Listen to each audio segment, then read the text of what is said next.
Hello, this video is about recording your vocals. Let's talk about environment, what gear to use, and templates that you can use for your sessions. So a great place to record your vocals at home is in a small to medium-sized room with lots of stuff in it. Beds, pillows, cushions, rugs, stuff taking up space where the sound can dampen. People also talk about using closets, which could be useful. The problem with closets is that they might deaden the sound too much. So if you have a little bit more space in your closet where there's a little bit of room for a tiny bit of natural reverb, that can be useful. The reason why people started thinking about closets is in part because vocal booths are small, just like a closet may be, but vocal booths are treated differently with different materials. So the problem with the closet is that can deaden the sound too much. So you might get the best sound in a nice small room with lots of stuff in it to dampen the sound. Now, also we want to think about mic placement. We don't want to put the mic in the exact center of the room. We don't want to put it at the exact end of the room either. So you can get the mic to point at one of the corners of the room, and this will increase the distance to the closest wall where the sound would bounce off the wall. We also want to treat the room as much as possible. So let's say you are recording in a small room and environment. You can also put up more fabric on the walls. If you can get anything on the ceiling that's helpful, rugs. We just want to create also something behind the singer's head, because this area will affect the sound the most, because sound could be going into the mic when you're singing, it's also reflecting back. So something to kind of dampen the sound in that direction. We also want to think about what microphones we use. So I'm going to share my, well, I am sharing my screen. This is a great one. I have this microphone. This is the Shure SM7B. It's at a friendlier price rate than a very fancy microphone. This one was used by Michael Jackson when he recorded Thriller. So I say if it's good enough for Michael Jackson, it's good enough for me. Now, of course, there are many different types of microphones that you can get. And I would suggest contacting a company like Sweetwater or maybe Guitar Center, but preferably, I think Sweetwater has amazing customer service, and they're a mom and pop store more than Guitar Center, and I think they're really supportive of musicians. So contact them to get the exact type of microphone that would be ideal for you. But we want a condenser microphone, not a dynamic microphone for performance. So this is something to think about. Generally speaking, we want to match the microphone to the performer, but as a general, like budget-friendly, approachable price that gets fairly good results, I would say this one is pretty good. Also, we want to make sure that we do not use an omnidirectional microphone. Because they pick up everything in the room. And that means that in a professional booth, they're fine. But when you're recording at home, using an omnidirectional microphone makes it nearly impossible to record a dry vocal. So just think about staying away from those. We want to also put the microphone in relation to the singer, not at lip level.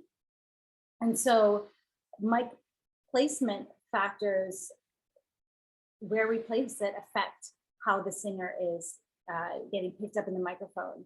So if a mic was 12 inches away, the vocal would sound open and airy.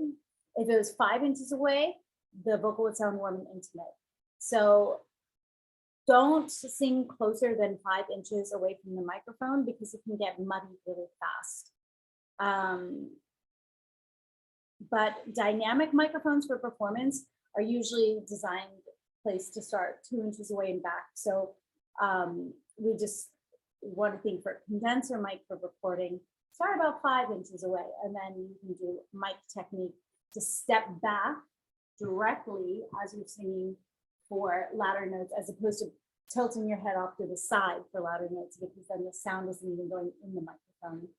So height, we want to, we're going to think like the more prominent the mic is down at the lower end, the more prominent the chest voice. And also when we raise the microphone, the top end is accentuated. So when you're singing, you want to be able to look straight ahead. We also want to put the microphone basically towards the singer. And you can also try shifting the microphone 20 degrees left and right to see how that sounds.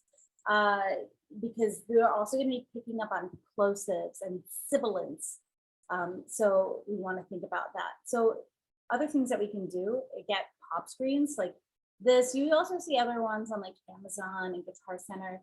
You can even make your own pop screen with stocking and a coat hanger.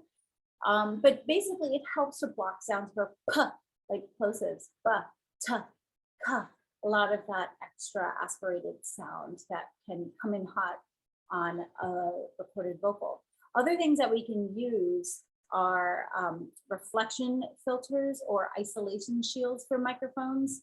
They come in all different price ranges, but I have this one here. So this is good to put behind the microphone, and then maybe you'd also want to have a good space like behind your head as well. It helps to keep the sound in its best condition.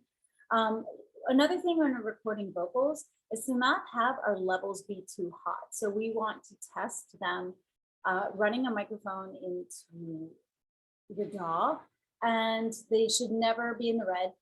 I would just try to keep them mainly in the green. If it touches the orange at some point, that's okay, but we try to avoid that for sure.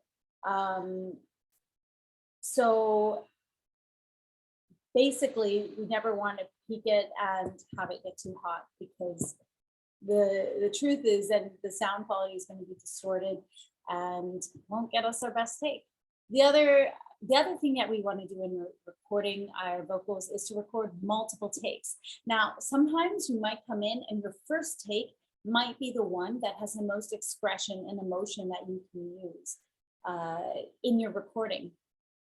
Fantastic. If this ends up being the one that you want to use, keep it and do multiple more takes of it just to have. Also, sometimes maybe in the first take, you're kind of warming up and getting into the feel. That's cool too. Just always press record when you're working on things, and try to do different forms of expressive delivery, because you can always comp a vocal together. Maybe you like some words and phrases sung more than others. So I comp vocals for myself, and other people that I'm recording comp them too, sometimes, if that's, you know, a better choice. So we just want to do multiple takes, at least, at least 3. You can go way above that too. And you can also punch in on certain parts of the vocals. So what I like to do, let's switch into a vocal recording template. You can bring an instrumental track so that you're going to record to, and then have the actual vocal part here. And in here, maybe there are not even ideas. This is for like maybe songwriting ideas here. But let's say we don't even have ideas. I have a vocal recording track, and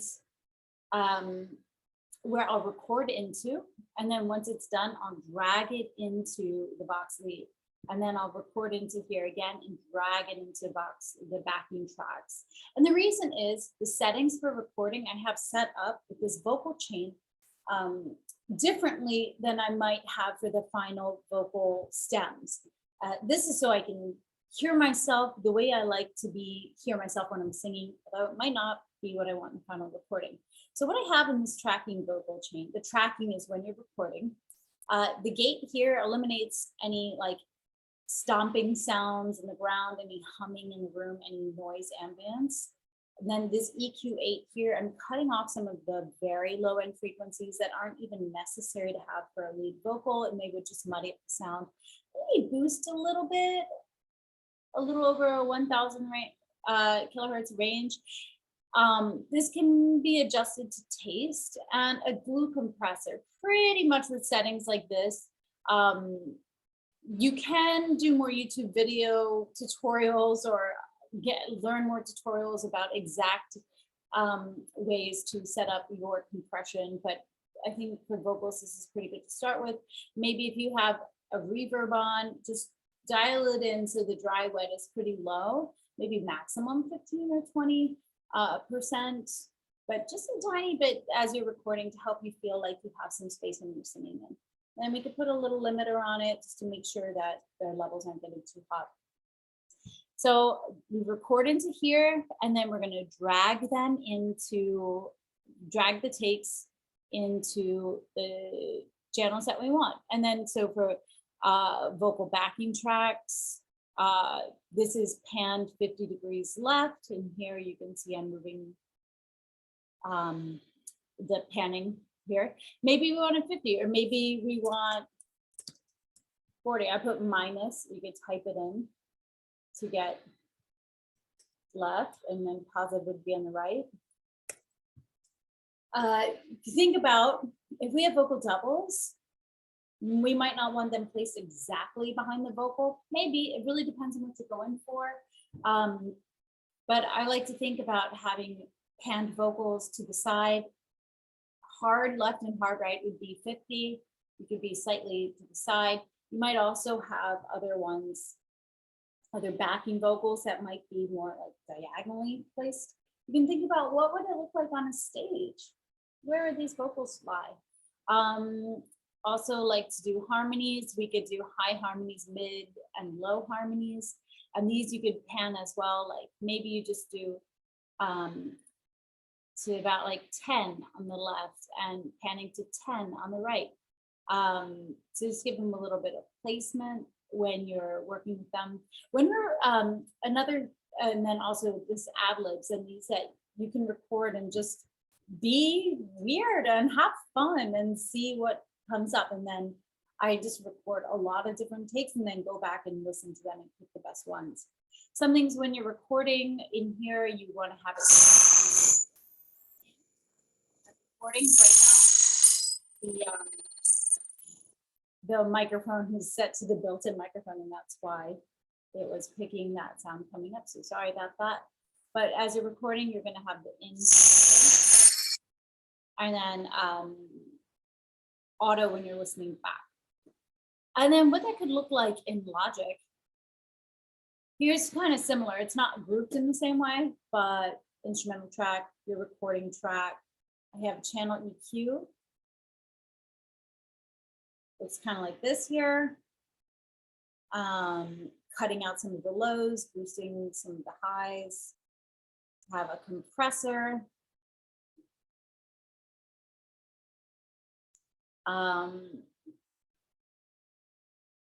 This may change around. You could, depending on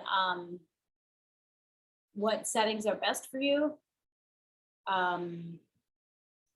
There's a reverb here for recording as well to see what sounds best. This is a Space Designer reverb.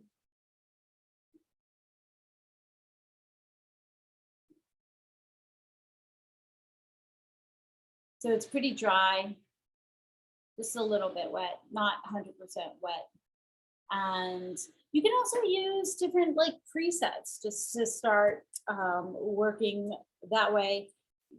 Do presets, or you could go and take in like an advanced vocal production course, but this is just the basics to just get started with. And then once you're recording your vocals, you can comp them, pick out certain parts, combine ideas to get the best take. Yes, and that's it. I'm also thinking about any issues that would come up. The issues that would come up mainly I would think would be about sound source. So for example, in Ableton, we'd want to think about our sound preferences. We want to have, I have a duet as my sound card, Apogee Duet. We want to have a sample rate at 44.1, buffer size 256, maybe 128. Yeah, and now look, when I press the in here, I'm not going to hear it because it's connected not to my built-in input. Other things, definitely record with some quality headphones. These here are the Audio-Technica MTH50. Sony has some good ones that are on a friendly price point. Just look for some studio headphones and talk to a sales professional and tell them your needs. I always record with my two studio monitors here. I record with these off, everything is off, and just going directly like through the headphones, listening back. And then at the end, once you get your vocal and you want to comp it and put together the best takes, then you could either edit pitch and timing and Logic, or you could also use programs like Melodyne. You could use different tuning plugins with Waves. That's a separate, like more advanced vocal processing training on itself, but I encourage you to go seek out that information. But definitely what we want to do is make sure that we walk away with a vocal that's in tune and the timing is very tight. So that's what the next step would be when you're going to be bouncing out the recording. So you would highlight the recording, let's just say it's that much, and then export audio and video is where you do it. Sorry, let's say you're doing bounce out each stem from each track separately. So instead of the master track, you would like bounce out the vocal lead, and it would be from, it'd actually be from 0 to wherever. And I would bounce out all vocal parts from the very beginning of the track, so that, and the shortcut is Command B, and bouncing the vocal part out from the very beginning, so that if you were to share this with somebody else, they could just pull all vocals into one session and everything would be lined up immediately at 0, and all like the verse and the pre-chorus and the harmonies and the chorus and ad-libs would all fit into their respective places where you have them be, and it saves people a lot of time. And it's the best way to go about things, is to bounce everything always from the very beginning of the track. And that's it. So happy recording.